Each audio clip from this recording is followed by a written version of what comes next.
Day પણ છે. અને સૌથી મોટી વાત કે બાપુના સાનિધ્યમાં આપણે ઉજવણી કરી રહ્યા છીએ. તો એ બહુ મોટી આપણી મોટી વાત છે અને એ બહુ મોટો એક આપણને લાભ મળી રહ્યો છે. વેટરન્સ ડે શું છે અને શું કામ ઉજવાય છે સ્ટુડન્ટ્સે આપણને જણાવ્યું. મારું એવું માનવું છે કે આ વેટરન્સ ડે એક ફક્ત કેલેન્ડરની તારીખ નથી, એ કોઈ ઉજવણી પણ નથી. આ એક એવો દિવસ છે જેમાં તમામ નાગરિકોએ, તમામ સંસ્થાઓએ જે વેટરન્સનું યોગદાન છે એને સરાહવાનું, એને થેન્ક યુ કહેવાનું અને કૃતજ્ઞ રજૂઆત કરવાનો એક મોકો છે. લગભગ બધે જ આપણે છાણે ખૂણે આપણે વાતો કરીએ તો બધા જ ફોજની બહુ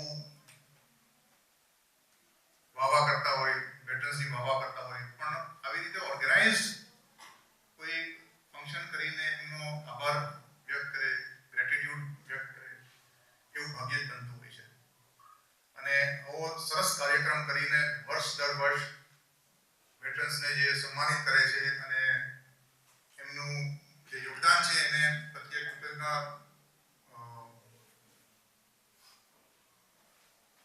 રજૂ કરે છે, એ બદલ હું સૈનિક સ્કૂલ ચાપોડાને ખૂબ ખૂબ ધન્યવાદ આપું છું. અને ખૂબ જ સરસ આયોજન થાય છે, ખૂબ ખૂબ અભિનંદન. સાથે સાથે મકર સંક્રાંતની બધાને ખૂબ ખૂબ શુભકામનાઓ.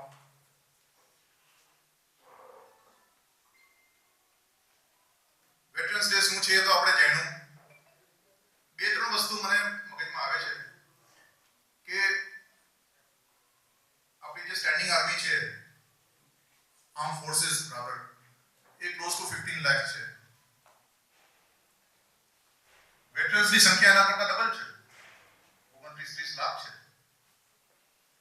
એટલે જ્યારે આપણે એમનું યોગદાન જોઈએ તો એ બહુ મોટું છે અને ભવ્ય યોગદાન છે. આપણા પૂર્વ રાષ્ટ્રપતિ ડોક્ટર APJ કલામ એ હંમેશા કહેતા ગેધરિંગ્સમાં, ખાસ કરીને ફોજી ગેધરિંગ્સમાં, કે soldier is the first citizen of the country. હાલાકી રાષ્ટ્રપતિ પહેલા સિટીઝન કહેવાય છે, પણ એ કહેતા કે સોલ્જર ફર્સ્ટ સિટીઝન છે, પહેલો નાગરિક દેશનો એક સૈનિક છે. તો એવું શું કામ કહેતા હશે? કદાચ એની પાછળ એવી ભાવના હશે કે સોલ્જર એક જ એવો વ્યક્તિ છે, આર્મી, નેવી, એરફોર્સ બધા જ આવી છે, જે સૌથી પહેલા બાહ્ય દુશ્મનોનો સામના કરવા દરેક બોર્ડર પર તૈનાત છે. એટલે જ્યારે આપણે દેશમાં શાંતિ અનુભવીએ છીએ, પ્રગતિ અનુભવીએ છીએ, બધા જ આરામથી રાત્રે ચેનની નીંદ સૂઈ શકીએ છીએ, તો એની પાછળ એક શાંત વ્યક્તિ છે જે બોર્ડર ઉપર 24 કલાક તૈનાત છે, 24 કલાક અડગ ઊભા છે અને એ આ બધું શક્ય કરી રહ્યા છે. આ જે ત્યાગની ભાવના છે સોલ્જર્સમાં, એના કોઈ ગીત નથી ગવાતા, કોઈ હેડલાઇન્સમાં નથી આવતું, અનહર્ડ, અનસીન, એટલે જે દેખાય નહીં આપણને, સાંભળવા ન મળે એવી બેકગ્રાઉન્ડમાં આ જે કાર્યવાહી થઈ છે એ બહુ અદ્ભુત છે. આપ સૌએ લેન્ડ, સી અને એરમાં સિયાચીન ગ્લેશિયરની બર્ફીલી હાઇટ્સથી લઈને હાઈ એલ્ટિટ્યુડથી લઈને જ્યાં -40 ડિગ્રી ટેમ્પરેચર હોય છે ત્યાંથી લઈને ડિઝર્ટ્સ જ્યાં +45, +50 ડિગ્રી, 80 ડિગ્રીનો તફાવત છે. ડીપ જંગલ્સમાં, લિમિટલેસ સીઝમાં, ઓપન સ્કાઈઝમાં, અને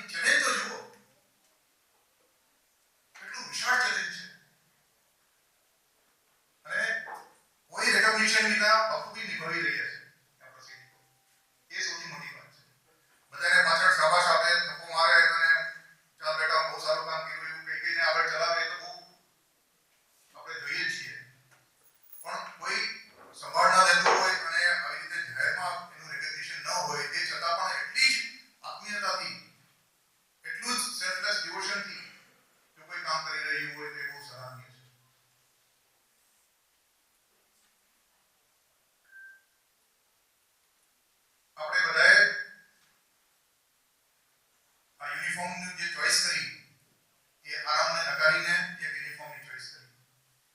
આપણે ચાહત તો આપણે જે આરામની જિંદગી જીવીએ કર, પણ એક કંઈક આપણા મગજમાં ફરતું હતું જેના હિસાબે આપણે આ સિલેક્ટ કર્યું અને જેને હિસાબે નિસ્વાર્થ સેવા કરવાનો આપણને મોકો મળ્યો, શૌર્ય દેખાડવાનો મોકો મળ્યો,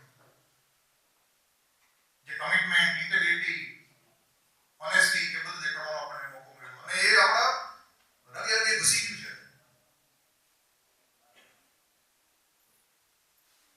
અહીંયા કેટલા બુઝુર્ગો છે જેને સર્વિસ કરતા પણ ડબલ એઝ અ વેટરન યોગદાન કર્યું છે, મને દેખાય છે.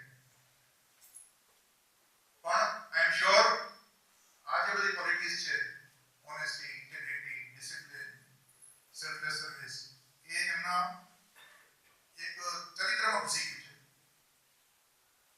અને આ એમના ગમે તે કાર્ય કરે,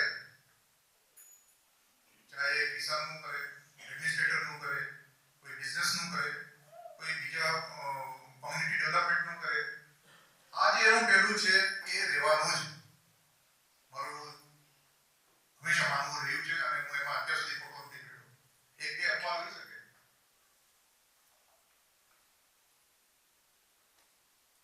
એટલે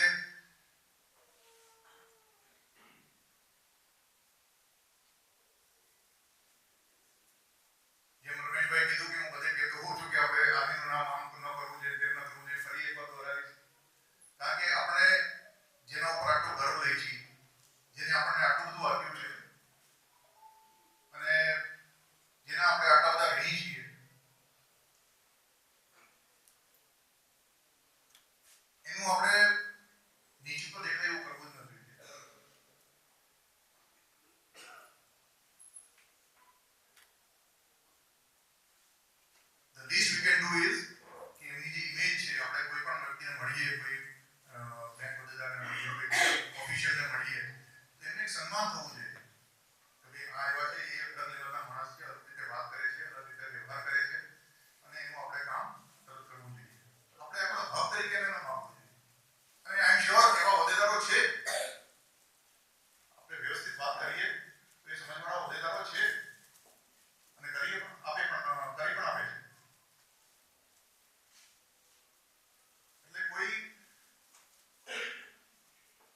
યોગદાન વેટરન્સનું છે એટલું જ યોગદાન પરિવારનું પણ છે. આપણે જ્યારે ફિલ્ડ એરિયામાં જઈને બેસી જતા આપણી પાસે તો હતા બીજા જવાનો વાતચીતો કરવા માટે, આપણે દુઃખ શેર કરવા માટે. એમને એકલા રહીને છોકરાઓ ગુજરી રહ્યા છે, એકલા આપણું ઘરનું ધ્યાન રાખ્યું છે, એટલી ઘણી બધી જિમ્મેદારીઓને નિભાવી છે. આ એક સહેલું કામ નથી. એટલે જેટલું યોગદાન વેટરનું છે એટલું જ યોગદાન પરિવારોનું છે. આપણે એમને પણ આજે ગ્રેટિટ્યુડ આપીએ, એમને પણ થેન્ક યુ કહીએ અને એમને પણ નમન કરીએ.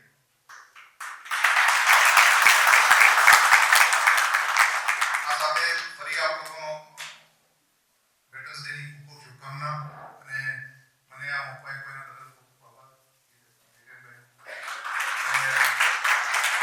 ચાલો આવી રીતે જે મેં વાત કરી એક સારા સિટીઝન બનીને આગળ વધવાની, એ સૌથી વધારે ધ્યાનમાં રાખીને આપણે આગળ વધીએ, ભારતને આગળ લાવીએ. આ દેશ બહુ સરસ દેશ છે.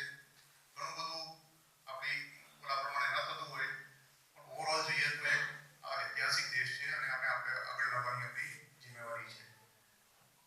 ટીપે ટીપે સરોવર ભરાય, આપણે ટીપાનું કામ કરવાનું છે.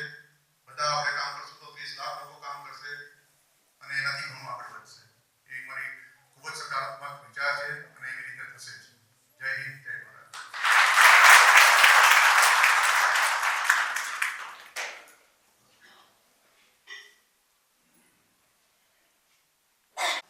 ધન્યવાદ બ્રિગેડિયર નીરવ કુમાર રાજાદા સર. હવે હું વિનંતી કરીશ સૌરાષ્ટ્રના ગૌરવવંતા સંત શિરોમણી પરમ આદરણીય સંત પૂજ્ય શ્રી મુક્તાનંદજી બાપુને કે તેઓ તેમના આશીર્વચન પાઠવી સૌને અનુગ્રહિત કરે. જય હિન્દ.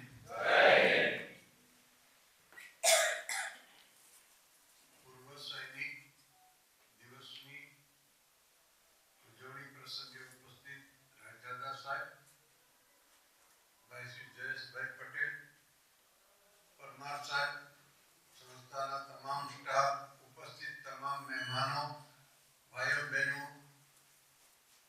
મારે 5 વાત કરવી છે. આપણે પૂર્વ સૈનિક દિવસ ઉજવીએ છીએ, ખુશીની વાત છે, ઉજવવો જોઈએ. પણ સાચા અર્થમાં ઉજવો ક્યારે કહેવાશે? કે જ્યારે તમામ નાગરિકોને, ભારત વર્ષના નાગરિકોને એમના પરિવાર પ્રત્યે આદર અને માન હોય, એમની કુરબાની છે એમને યાદ હોય. આ દેશના રાજનેતાઓ જે છે એ નોંધ લે અને એ પરિવારનો પાછળથી પણ ખ્યાલ રાખે. જેમણે પોતાના પતિ ગુમાવ્યા છે એવી વિધવા બહેનો જે છે એના બાળકોને મોટા કરે છે, તો એ બાળકો માટે પણ સરકાર અને આમ જનતા આ કોઈ સખાવતી વસ્તુ નથી. આ જે છે એનો અધિકાર થાય છે. જો આપણે એને દેશના પહેલા નાગરિક ગણતા હોય તો એનો રાઈટ છે. આ દેશની રક્ષા કરી છે એમને, એની નસ નસમાં દેશ પ્રત્યે કુમારી છે, દેશ પ્રત્યે સમર્પણ ભાવ છે. જેમ રાયજાદા સાહેબે કીધું એમ, તમે તો ફૌજી લોકો સરહદ ઉપર જાઓ પણ મહિલાઓ ઘરે રહીને ઘર સાચવે છે, બાળકોને મોટા કરે છે, એની પણ કુરબાની કમ નથી. એટલે એમનો પણ આદર કરવો જોઈએ, પણ સરકારે પણ આ બાબતમાં જાગૃત થવું જોઈએ. બીજું કે જ્યારે એ વ્યક્તિ પ્રત્યે એક્સ્ટ્રા ભાવનાઓ, એ વ્યક્તિ પસાર થઈ હોય તો એના પ્રત્યે પણ આદર હોવો જોઈએ. ફ્લાઇટમાં બેસતા હોય, રેલવેમાં બેસતા હોય, ખબર પડે કે આ સૈનિક છે તો એના પ્રત્યેનો આદર અનોખો તરી આવવો જોઈએ. કારણ કે જે દેશની પ્રજા ચમન કરે છે એ સરહદ ઉપર યુવાનો જે છે જાનને જોખમે રક્ષણ કરે છે, ત્યારે દેશની અંદર આપણે ચમન પ્રાપ્ત કરીએ છીએ, સુખ ચેનથી જિંદગી જીવીએ છીએ. માટે આ રીતે જો આપણે ઉજવીએ તો એ પર્વ સાચા અર્થમાં ઉજવાણું કહેવાય.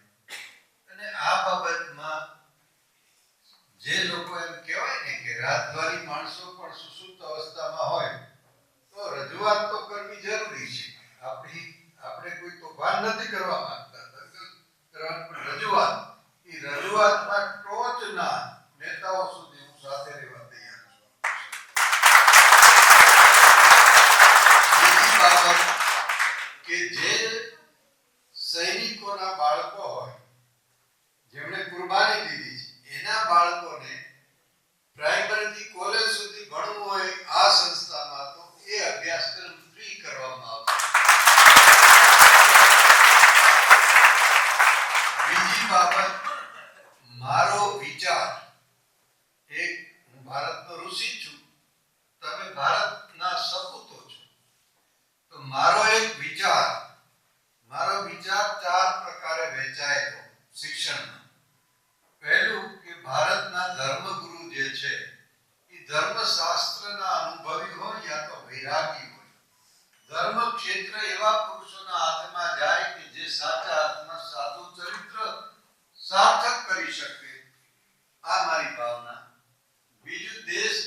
ટેકનોલોજી આગળ વધે કે સાયન્ટિસ્ટ, વૈજ્ઞાનિક અને ડોક્ટરો ઉચ્ચ કક્ષાના તૈયાર થાય કે વિશ્વના લોકો એની પાસે માર્ગદર્શન લેવા માટે આવે. ત્રીજી બાબત કે આ કિસાનોનો દેશ છે, એટલે અહીંયાના કિસાનોને યોગ્ય માર્ગદર્શન મળે અને મબલક પેદાશ ઊભી કરે અને સાથે સાથે એ રાસાયણિકનો ત્યાગ કરીને સેન્દ્રિય ખાતર ઉપર લઈ જાય એટલે રોગમુક્ત જનતા થાય. એટલે અને એક દેશની સરહદ ઉપર રહેનારો સૈનિક જે છે એ દેશ દાજવાળો જોઈએ. આ ચાર વ્યક્તિ તંદુરસ્ત વિચારવાળી હોય તો આ દેશ જે છે લાંબો ટાઈમ સુધી એ વ્યવસ્થિત રીતે સુઘડતાપૂર્વક એ વિશ્વની વિકસિત કન્ટ્રીની સાથે રહી શકે. એટલા માટે મેં રોડ ઉપર ચાર ટેક મૂક્યા છે. એક સાધુ, એક ખેડૂત, એક સાયન્ટિસ્ટ અને એક આર્મીનો યુવાન. અહીંયા રોડ ઉપર બે બાજુ છે એટલે ચાર ટેક મૂક્યા છે. આ મારો વિચાર. પણ ઘણી બધી બાબતો એવી થાય કે બધામાં સફળતા મેળવવામાં ક્યાંક હું કાચો પડ્યો અને એની પાછળ મારા સિદ્ધાંતો પણ જે છે એને મને મજબૂર કર્યો હોય. કારણ કે અમુક સિદ્ધાંત બંધ બેસતા ન હોય, જાહેરમાં કેવું વ્યાજબી નહીં, પણ એ ભ્રષ્ટાચારને સહન ન કરી શકે. કારણ કે સાધુ છે, ધંધો નથી કરવો, એને કાર્ય કરવું છે, નકર યુવાનો તૈયાર કરવા છે. પણ એ બાબત લાંબી છે. પણ મારો વિચાર આ પ્રકારનો.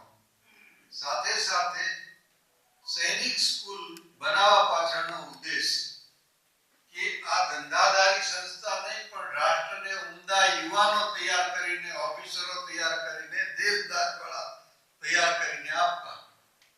હું મારી સંસ્કૃતિ પાળું, બીજાની સંસ્કૃતિનો આદર કરું, ઇનકાર નથી, પણ બીજાની સભ્યતા આ દેશમાં જે જન્મો નાગરિક છે, આ દેશનો રહેવાસી છે, મારો ભાઈ છે, પણ સભ્યતા હું મારી પાડું, બીજાનો આદર કરું.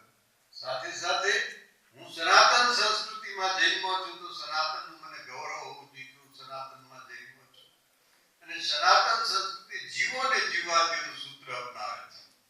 પણ શરત એટલી કે આ દેશમાં રહેનાર હોય એને રાષ્ટ્રીય બંધારણનું પાલન કરવું, ત્રિરંગાનો આદર કરવો અને એ લોકોએ દેશને વફાદાર.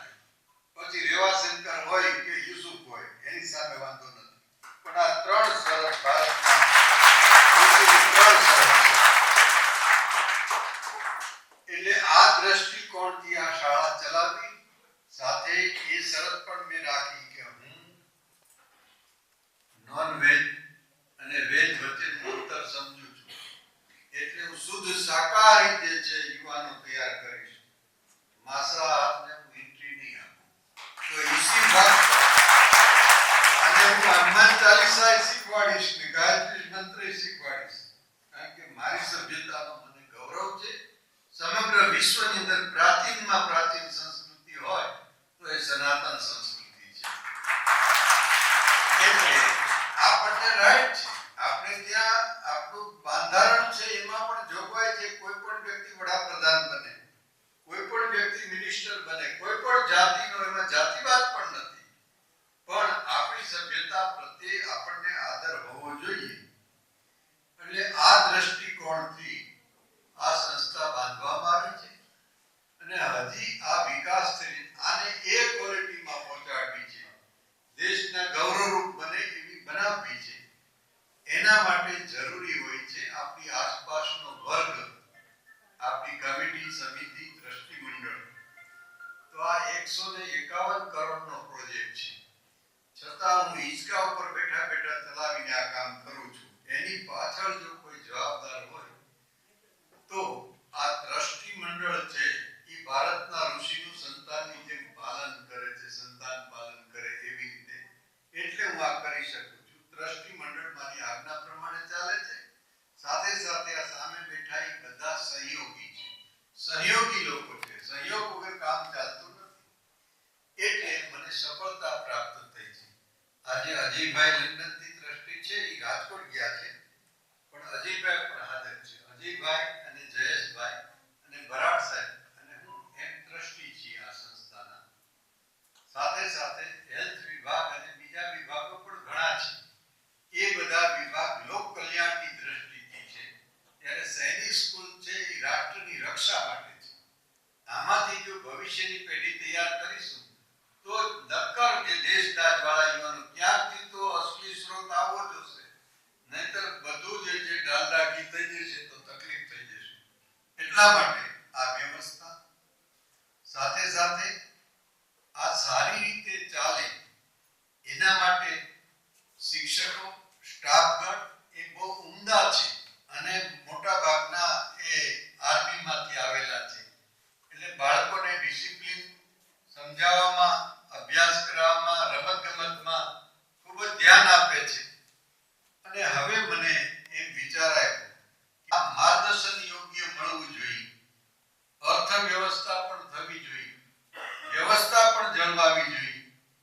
આજે શ્વેતપત્ર તરીકે બહાર પાડું છું કે મારો નિયમ છે કે હું જે ચેરિટીમાં આવી ચેરિટીમાં જ આપી દઉં છું.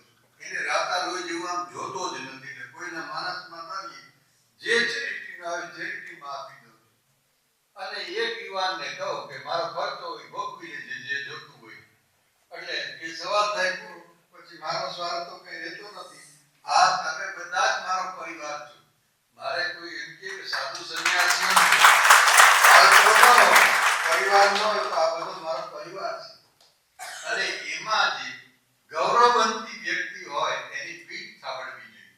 આવા તત્વોને ડાંગી દેવું જોઈએ. જો રાષ્ટ્રની ઉન્નતિ કરવી હોય તો પ્રતિભાશાળી વ્યક્તિની પીઠ થાબડવી જોઈએ.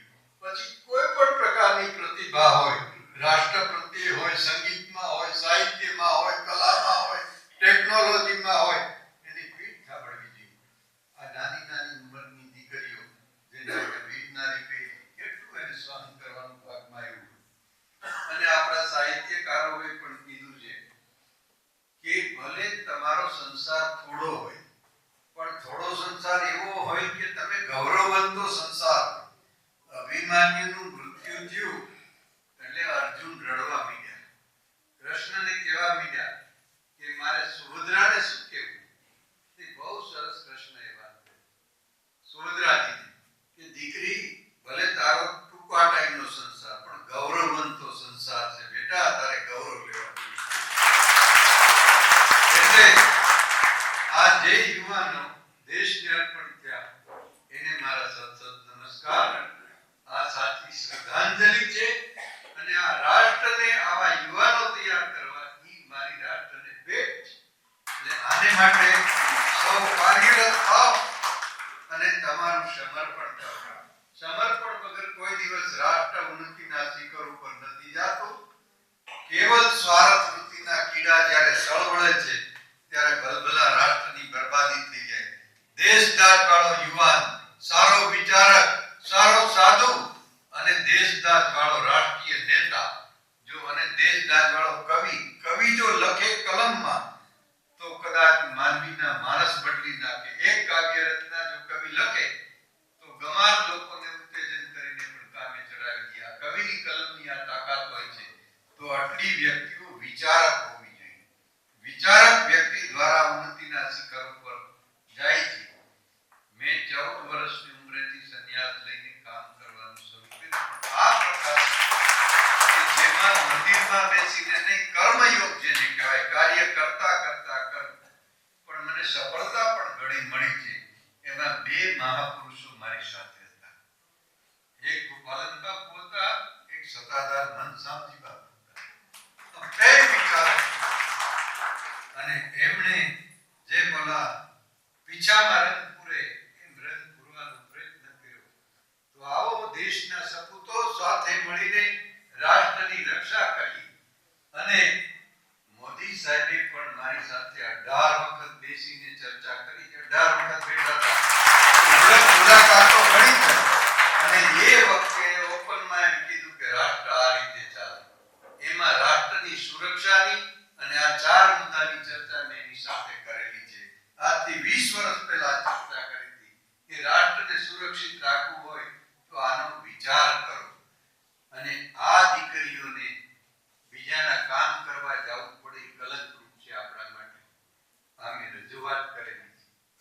અને તમે સભ્યતાપૂર્વક વર્તો એ તો તમારું શીલ છે. તમારી પાસે દેશની અપેક્ષા હોય. તમે કે તોફાન કે ઉગ્લડ કરો એવી તો સ્વપ્ને કલ્પના ન હોય. સાધુ દિશા ભૂલે અને સૈનિક રાષ્ટ્ર માટેની ભાવના ભૂલે તો દેશ ખતમ થઈ જાય.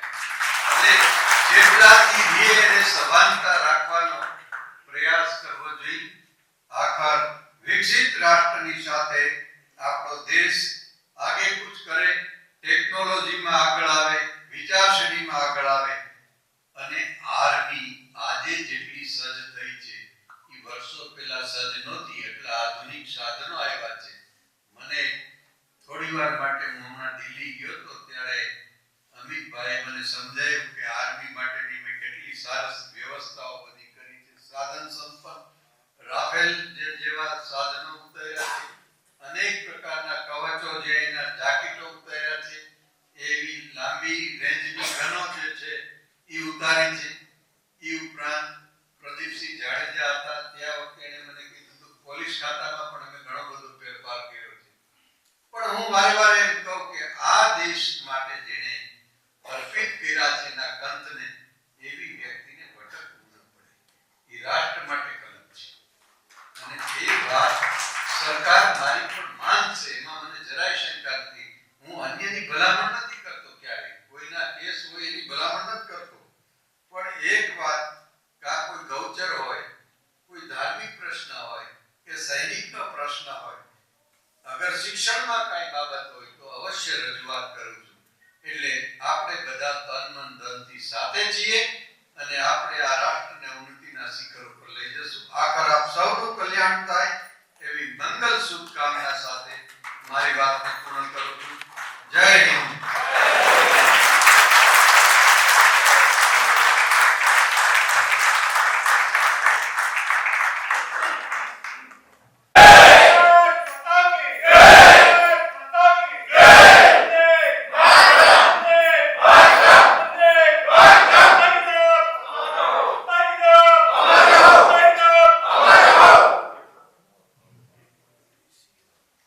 પૂજ્ય બાપુશ્રી, આપનો હૃદયપૂર્વક આભાર. આપણે સૌ ખૂબ સૌભાગ્યશાળી છીએ કે આપણે સૌને તેમના અમૂલ્ય વચનો દ્વારા માર્ગદર્શન પ્રાપ્ત થયું કે જેથી પૂર્વ સૈનિકો પ્રત્યેના સન્માનની ભાવના વધુ ગાઢ બની. આપના શબ્દો યાદ અપાવે છે કે શહીદો અને પૂર્વ સૈનિકોનું સન્માન કરવું માત્ર આપણી જવાબદારી નથી, પણ આપણી સંસ્કૃતિ અને રાષ્ટ્રની આત્મા છે. આપણે સૌ મળીને તેમનો ધન્યવાદ કરીએ અને પૂજ્ય બાપુના સંદેશને આપણા જીવનમાં ઉતારવાનો સંકલ્પ લઈએ. હવે કાર્યક્રમના સમાપનની તરફ આગળ વધતા હું કેડેટ વિપુલ પરમારને આમંત્રિત કરું છું કે તેઓ મંચ પર આવીને આભાર વ્યક્તિ દ્વારા કાર્યક્રમનું સમાપન કરે.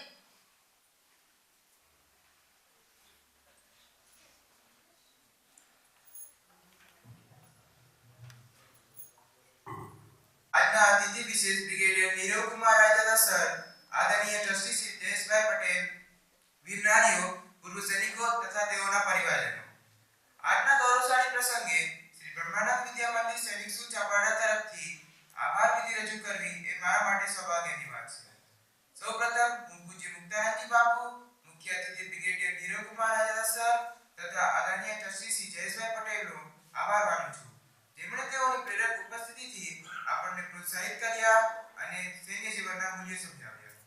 અહીં ઉપસ્થિત તમામ પૂર્વ સૈનિકોનો અને તેમના પરિવારજનોનો હું હૃદયપૂર્વક આભાર માનું છું. તમારી રાષ્ટ્ર સેવા અને બલિદાન અમારા જેવા ભાવિ સૈનિકો માટે હંમેશા પ્રેરણારૂપ રહેશે. તમારી નિસ્વાર્થ સેવા અને બલિદાનને શબ્દોમાં વર્ણવવું અશક્ય છે. તમે દેશ માટે જે કર્યું છે તેના માટે રાષ્ટ્ર હંમેશા તમારો ઋણી રહેશે. સૈનિકોની રાષ્ટ્રભાવનાને હું એક કાવ્ય પંક્તિ દ્વારા રજૂ કરવા માંગુ છું. જેમના શ્વાસમાં તિરંગો અને લોહીમાં હિન્દુસ્તાન છે, જેમના શ્વાસમાં તિરંગો અને લોહીમાં હિન્દુસ્તાન છે, એવા વીર જવાનોના બલિદાનથી જ આપણી શાન છે. એવા વીર જવાનોના બલિદાનથી આપણી શાન છે. દુનિયા ઝૂકે છે તેની મર્દાનગી અને હિંમતની સામે, દુનિયા ઝૂકે છે તેની મર્દાનગી અને હિંમતની સામે એવા ભૂતપૂર્વ સૈનિકોને આખા દેશનું સન્માન છે. એવા ભૂતપૂર્વ સૈનિકોને આજે આખા દેશનું સન્માન છે. આપ સૌના સહકાર બદલ આભાર. જય હિન્દ.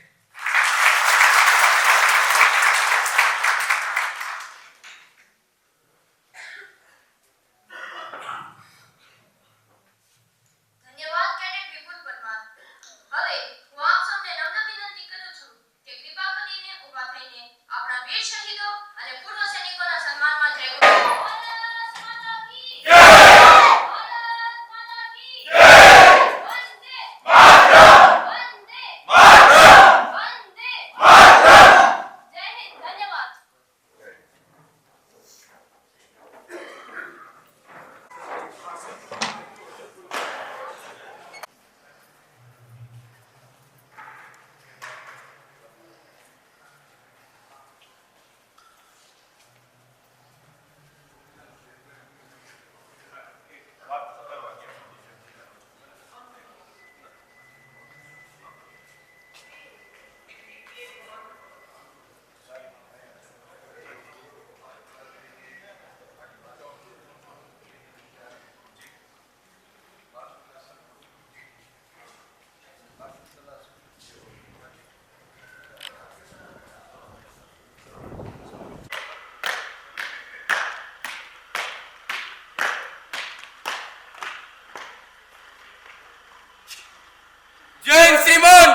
કીધું કે સાહેબ તમારે જવાનું નથી, તમારે અમારા પરિવાર સાથે અત્યારે રોકાવાનું છે. એટલે સાહેબ તરત પાછા વળીને આવી ગયા. અને વીરનારી બહેનોને બાપુ પાસેથી જ આપણે પ્રોત્સાહિત કરવાના હતા. એના હાથે જે પ્રોત્સાહન જે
બધાને નમ્ર અપીલ, થોડી વાર અવાજ ના કરે. હવે On this special occasion, as we celebrate Veterans Day coinciding with Uttarayan, I, Cadet Justice Olsen, feel privileged and honored to extend a heartfelt welcome to our distinguished guest, Brigadier Major Kumar Raja Dasar. Veterans Day reminds us of the courage, sacrifice, and dedication of our soldiers who have given their today for tomorrow. Uttarayan, on the other hand, symbolizes new beginnings, hope, and unity. Together, these two occasions inspire us to rise above challenges and to honor to those who protect our freedom. Brigadier Major Kumar Raja Dasar's presence here today is a source of immense pride and inspiration for all of us. His life and service embody values of discipline, patriotism, and selfless duty.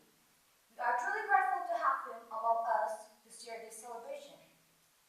To mark our respect and gratitude, I now invite Cadet Abhinav to kindly present a bouquet to our chief guest.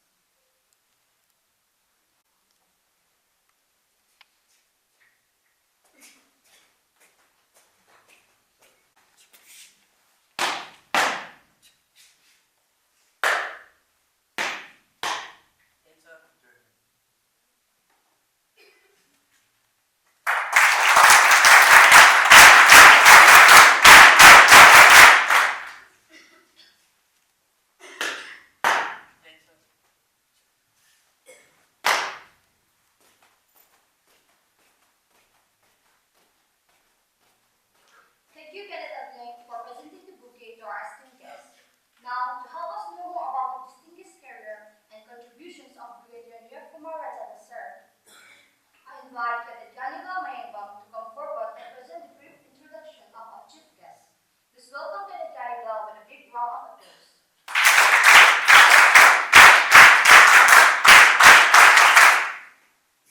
Everyone gathered here on this auspicious occasion will thrive. A festival that celebrates the triumph of light over darkness, hope over despair, and unity through the joy of flying kites. You join us as a chief guest for Veterans Day. I, Cadet Ganibla of Class 8, feel immensely proud and honored to have the opportunity to introduce our distinguished chief guest, Brigadier Major Kumar Raja Dasar. It is with immense pride and joy that we welcome back a distinguished soul of the soil and an inspiring role model. Brigadier Nirakumar Raijada sir, to our school for the third time. His first visit during Veterans Day left an indelible mark on our hearts, and today we are honored to host him once again. Brigadier Nirakumar Raijada sir hails from a humble rural farming background in Kesor Junagadh district and alumnus of Sainik School Balachari, Jamnagar. He cleared the UPSC exam in 1986 and went on to graduate from the prestigious National Defense Academy, Karakwasla. Commissioned into the Regiment of Artillery in December 1990 from the Indian Military Academy, he proudly carried forward the legacy of serving the nation as a third-generation officer. His academic and professional credentials are truly remarkable. He is a graduate of JNU New Delhi and holds a dual master's degree, one in weapon technology from Pune University and another in defense studies from Madras University. He has excelled in elite military courses, including the Long Gunnery Staff Course at Devlali and the Defense Services Staff Course at New Wellington. Over a glorious career spanning 34 years, Brigadier Nirakumar Raijada sir has served across the length and breadth of our nation, from the scorching deserts of Rajasthan to the dense jungles of Mizoram, from the icy heights of Siachen Glacier to the salt marshes of the Rann of Kutch. His service has been recognized with commendation cards from both the Chief of Army Staff and Army Commanders. His final posting was as President of the 22 Services Selection Board in Bhopal, where he played a pivotal role in selecting future leaders of the armed forces. He superannuated on 30th November 2024, leaving behind a legacy of excellence, dedication, and patriotism. Brigadier Nirakumar Raijada sir's journey is a shining example of how determination, discipline, and devotion to duty can elevate one from humble beginnings to the highest echelons of national service. Sir, we are truly honored to welcome you back to our revered institution. Your life and service continue to inspire generations. Thank you for gracing us with your presence.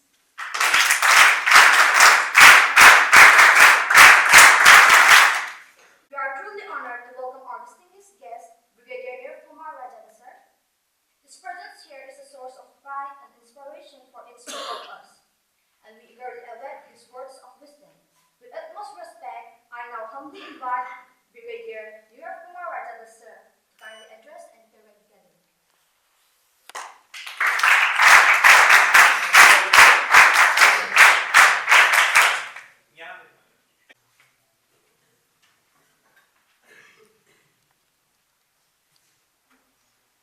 Good afternoon to you all.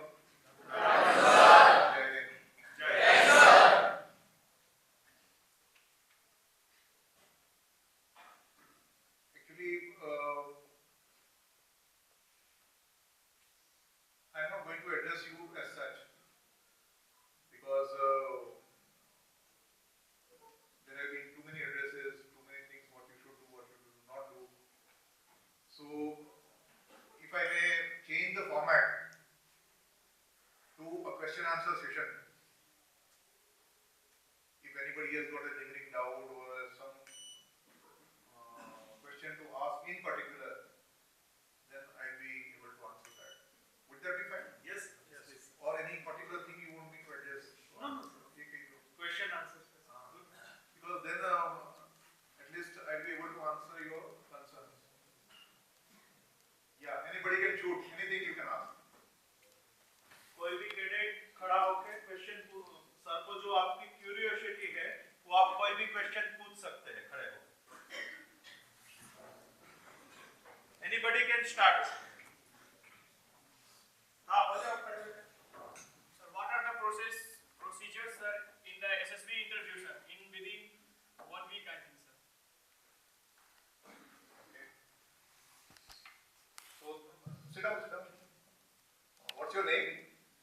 Cadet Krishna, sir. Cadet? Krishna. Piyush Raj. From? Bihar. Bihar, where? Nalanda district. Okay. So anybody here in after asking the question, you should give your name, place, where you belong to, and which state. Okay? Sit down. So, SSB, though all of you में बात करो, हिंदी में बात करो? क्या? Mix, sir. English? English Hindi mix, sir. अच्छा, mix. चलो mix में बात करते हैं। सो यहाँ 8th स्टैंडर्ड के हैं या 9th स्टैंडर्ड के हैं? दोनों हैं? 9th हो रही है. दोनों हैं। सो 8th और 9th से अभी एसएसबी तक की जर्नी थोड़ी सी दूर है, इसलिए मैं पूछ रहा था, है ना? तो हालांकि ये क्वेश्चन अभी पूछ रहे हैं, ये बहुत अच्छा है। This question should have been actually addressed towards end of 10th or 11th, so that you have complete 1 year to prepare. That much time is adequate. ना, इसमें कोई दौड़ भाग के अपने आप को ज्यादा बर्न आउट करने की जरूरत नहीं है।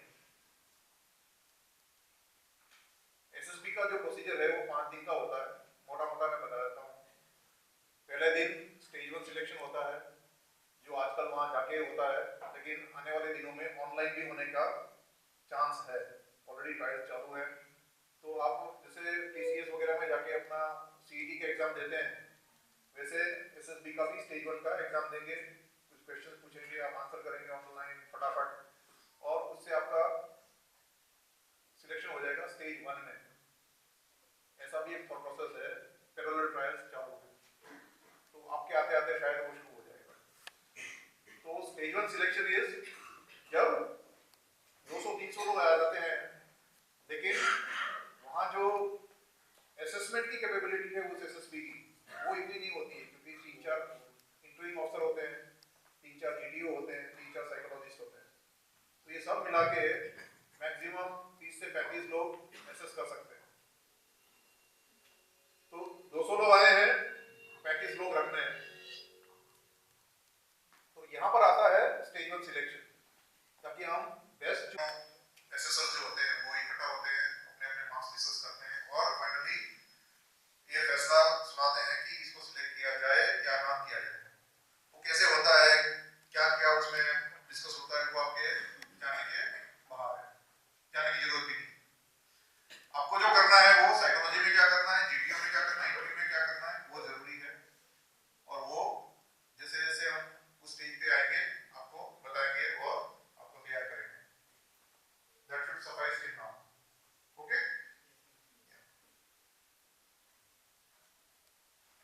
हाँ जी।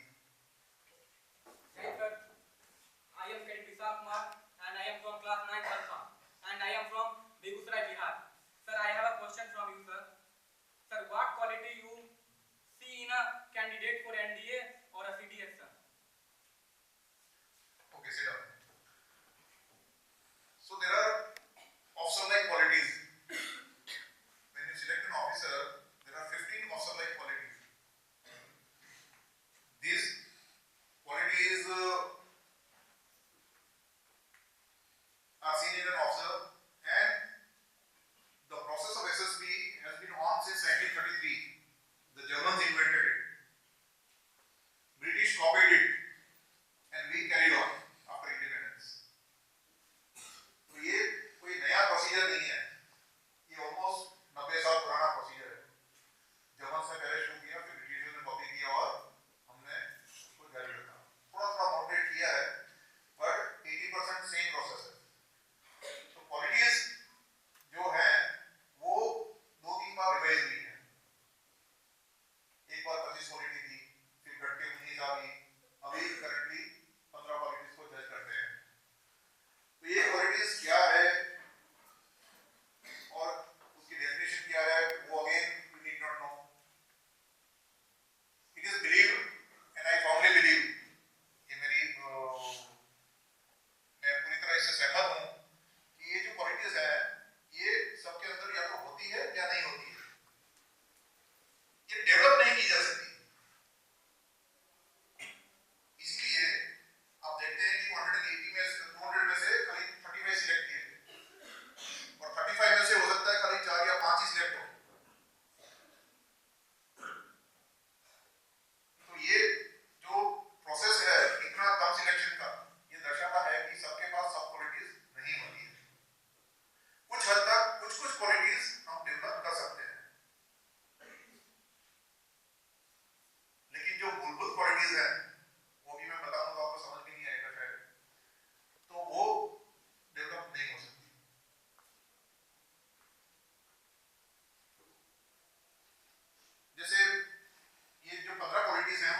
हिस्सों में बांटा गया है, right? Factor 1, factor 2, factor 3, factor 4।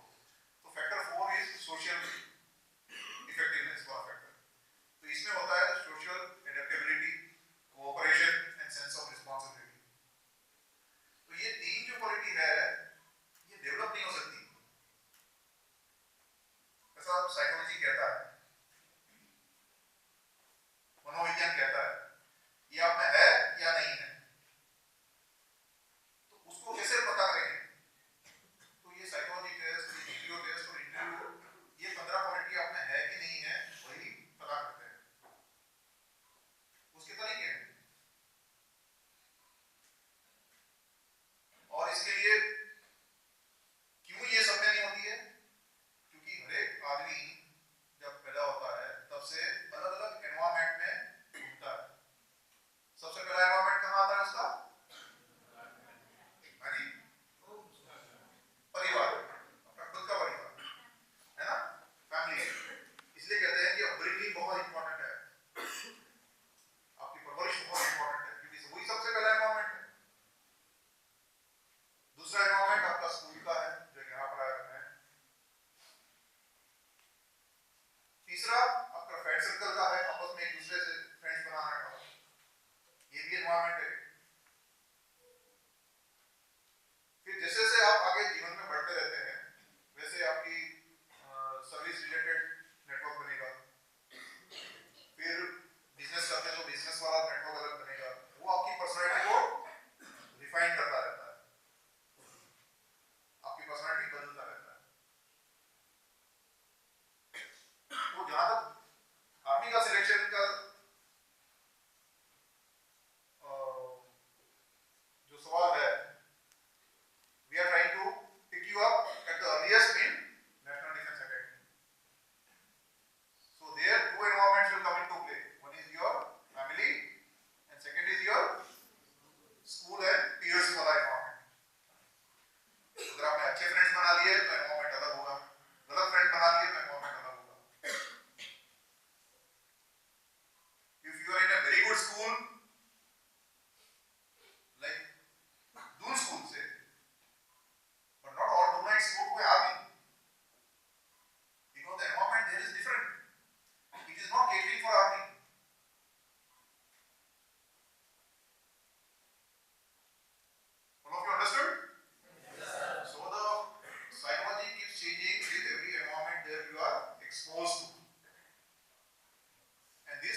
perform this